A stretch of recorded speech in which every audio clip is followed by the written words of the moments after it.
गाबोन 24 बड'लेण्ड सान गाबोन बिटिसि नाङै फालिगोन 24 बड'लेण्ड सान बिटिसिनि गंबा जिल्लायावनो रंजा बाजायै फालिगोन बड'लेण्ड सान बाक्सा जिल्लानि मुसलपुरावबो फालिगोन 24 बड'लेण्ड सान बाथौफुरि बर' एकाडेमि हाइस्कुल गेलेग्रा फोथाराव सोलिदों बड'लेण्ड सान फालिनायनि लाहार फाहार आबुङै सोलिगासिनो पेन्डेल जौसांजों लोगोसे गुबुन खामानिफोराबो बिटिसि परिषदनि इएम आगस्तु टिग्गाया नायदिङो फालिथाय थिलि सानसेनि हाबाफारिजों फालिगोन बड'लेण्ड सान 10 फेब्रुआरिनि फुंनि 5 रिंगानिफ्राय जागायगोन हाबाफारिया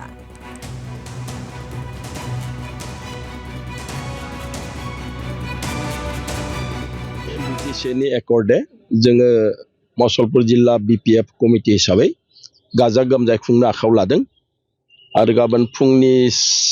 5:30 लोगो लोगो जोङो मा होनोमोनलाय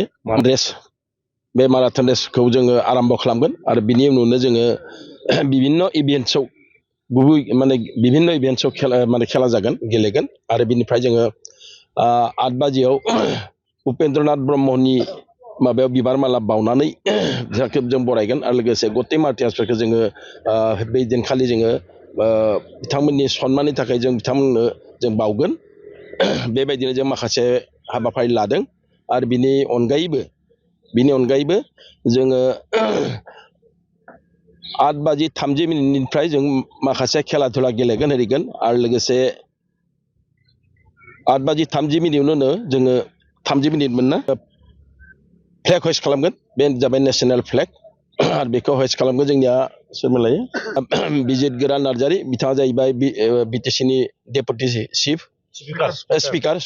डेपुटि स्पिकार बिथाङा फ्लेगखौ हइस्ट खालामगोन आरो बेबायदिनो जोङो बिनि दसे उनावनो जोंहा मार्टियार हमेज खालामगोन जोंहा मानगोनां मनेस्वर ब्रह्म सार बिथाङा खालामगोन आरो बिदिनो जोङो गुबुन गुबुन माखासे बिबानफारि दङ आरो बे बिबानफारिखौ जों प्रमानै जों मावलांबाय थागोन बिदिनो आरो जोङो 11:30 बाजियाव